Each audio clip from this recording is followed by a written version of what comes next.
Hello everyone, and a breakfast welcome to you all. Thank you very much for coming.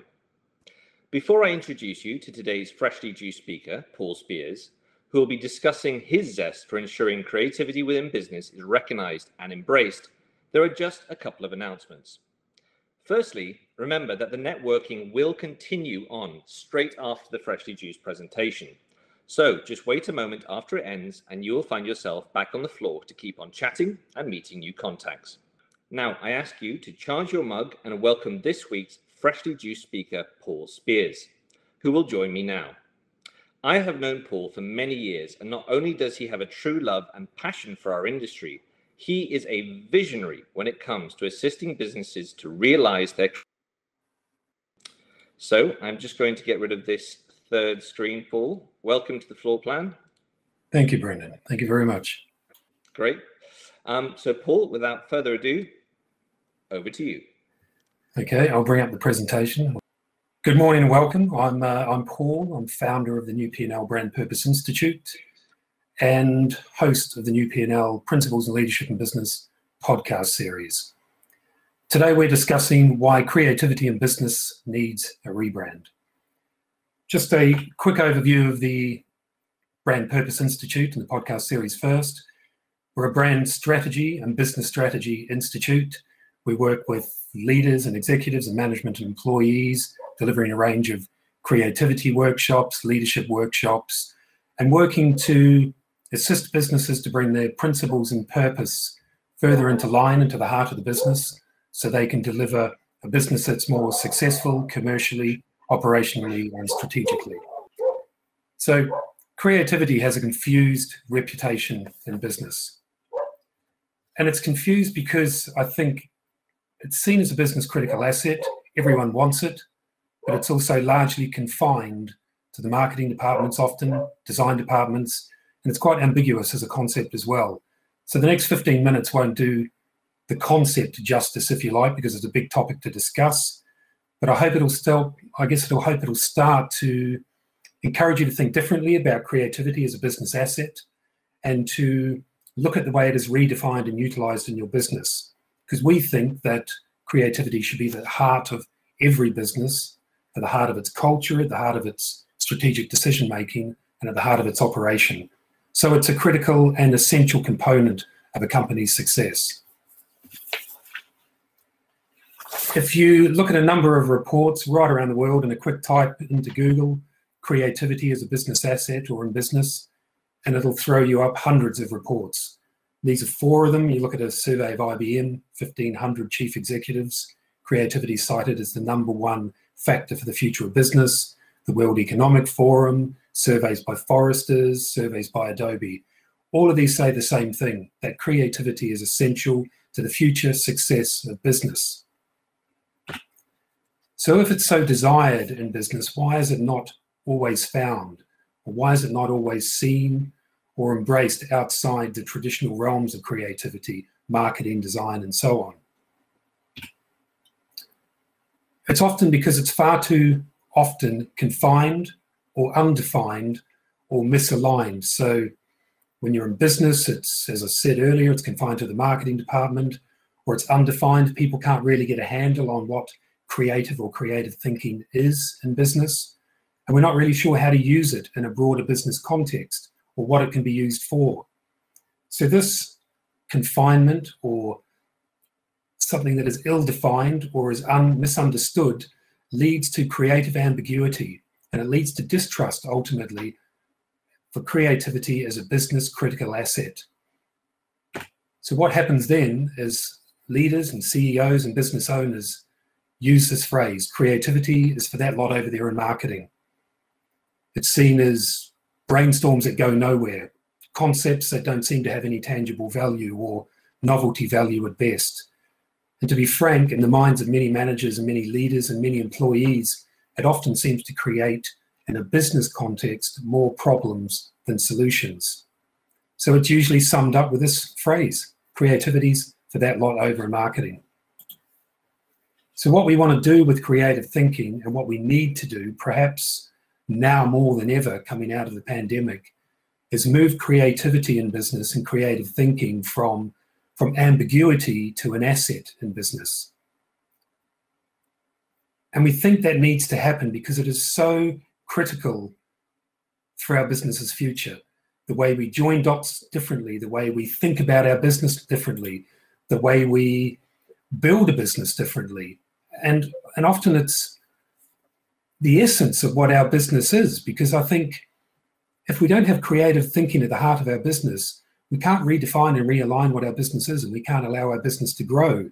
So we need to get it out of the marketing department, out of the design department, and right into the heart of the business. And I think in the print industry, we almost have a head start on embracing creative thinking more fully, because you have, at the heart of all of your businesses, you've already embraced creativity at some element, at some level of your business. So you've got a head start on all of those other businesses who still can't figure out what creativity is, let alone how it applies to a broader business sense. So there's some understanding of the power of creativity in your business. So how do we not just discover it, but how do we transform it in your print business? Because ultimately, creative thinking at the heart of your business, broadly speaking, could be your greatest USP.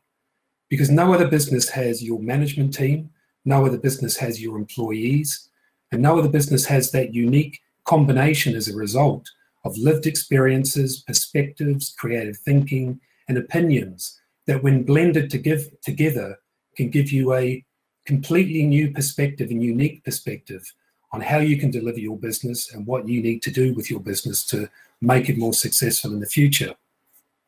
And that creative thinking can be used to develop new products, find new customers, serve existing customers better, create operational efficiencies, cross-sell products, explore new markets, develop new partnerships, expand the business. And every business wants to do that. But the unique blend, as I say, of employees and managements and perspectives and creative thinking and viewpoints and opinions give you and your business a unique perspective on all of those elements, as long as you can harness that creativity in a broader business sense and implement that creativity in a broader business sense. And it's worth saying at this point that, you know, every business started with a creative idea. It started with a desire to change something, to develop a new product, to find a new solution, an aspiration to change the industry in a large or small way. No one, or at least I hope no one, ever said, I've got no idea, so what I'll do is I'll start a business. But then somewhere along the way, that inherent, that embedded creativity that started that business gets smothered and gets compartmentalized and shoved into marketing or into the design development in your business. So if we started a business with creativity, then we kind of end up with a business in iteration, because we lose the essence of what that creative idea was in business. And why is that? I think it's for three main reasons. Because we're unsure how to embed and enable creativity across the business. Sometimes we lose sight of why it needs to be enabled in a wider, broader context across business. And sometimes we don't know exactly what it is, that ambiguity again. What is creative thinking that needs to be enabled across the business? So what do we need to do to rebrand creativity and to re-engage the creative thinking process across business? Fundamentally, we need two core components to be acknowledged. We need three characteristics to be embraced, and we need 4 myths to be busted. So those two core components, creativity needs 2 things to flourish. It needs freedom. It needs a cultural environment that is conducive to the free flow of ideas. But then it also critically needs a framework. It needs a robust process to capture, curate, revisit, and deliver those ideas. And that goes back to that point about brainstorms that go nowhere, intangible value of creativity, and so on. That's because we've acknowledged one of the components, a cultural environment that's conducive to the free flow of ideas, but we haven't built a robust framework within that business to capture, curate, test, revisit, and deliver those ideas. Because it's a fundamental misconception, I think, in business that creativity only works when it's free to dream, so to speak. And that is true initially, for sure. But then you do need a robust process to capture those ideas, test them, rigorously test them, collaborate on them, revisit them, and deliver those ideas. And then we need 3 characteristics as a business. We need to reset the expectations, particularly amongst management, but also amongst employees, around what creative thinking is in a broader business context, how the process works for delivering it, for capturing the idea, for looking at the idea, for considering the idea, for delivering that idea. And then we need to think about how it's delivered and what the time frame is for that delivery and what is the realistic expectation of that delivery. And then we need to assign responsibility for the creative thinking process to someone. You know, there's again another misconception that if an idea is strong enough, it'll somehow deliver itself. And the example I often use in my workshops is concrete is strong, but it doesn't mix itself. It needs us to help it create a great foundation. And the same is with creativity and great ideas. So we need someone to have the responsibility to drive the creative process once the idea is being delivered. Some businesses have a creative or a chief ideas officer, and I'm not suggesting we can have that, but we can assign that responsibility to someone in the business who is responsible for curating, revisiting, driving that business. And then we need commitment to the ongoing process of creative thinking. It might not bear fruit tomorrow, but it will eventually bear fruit. Those ideas will bear fruit. The more we do it, the more confident we become of it, and the more we are able to see how creativity fits within a commercial context. The more we do it, the stronger it will be, and the more ideas will flourish. And then we need to bust 4 fundamental myths when it comes to creativity. The first is that ideas come perfectly formed. They don't. They come as a lump of clay, and a really ugly lump of clay that needs to be shaped. The second is that ideas come to life on their own. They don't, they need us, and they need lots of us. They need a collaborative process, not just one person with a great idea who believes their idea is better than anyone else's. It is, as I said earlier, the combined perspectives and life experiences and opinions of others that shape it. We need to bust the myth that there's a creative gene, that somehow people are just naturally more creative. No one in business is Picasso or Rembrandt or, for a UK example, Constable or Turner. Everyone has a creative contribution to make in a business context. And then one of the worst myths of all, if an idea is not right for right now, it's not right at all. That's a terrible thing to be hanging on to when it comes to creative thinking. We need to revisit those ideas that have come out of that one brainstorm. When new opportunities arise, when new people come with new perspectives on them, when the market changes, when there's a new product, when anything changes, we need to have a bank of those curated ideas held on to by the person who's responsible for that process that we can revisit with fresh eyes. The new P&L came to me 6 or 7 years ago, and I experienced something in business, and I felt at that point, that business needed a new P&L, a more principled and leadership approach to business. And I held on to that idea for 5 years and revisited it from time to time. In 2019, we launched the podcast, and it's been hugely successful. But if I hadn't kept that idea, curated it, revisited it, and then tested it time and time again until something worked with it, I wouldn't be sitting here today. We wouldn't have a podcast that is in the top 10% in the world in terms of downloads, and we wouldn't have the new P&L Brand Purpose Institute. All of that came from revisiting, curating, and holding on to that idea. So we've got to be fair to the idea. We've got to allow it to breathe and to take time to reassess it with fresh eyes all of the time.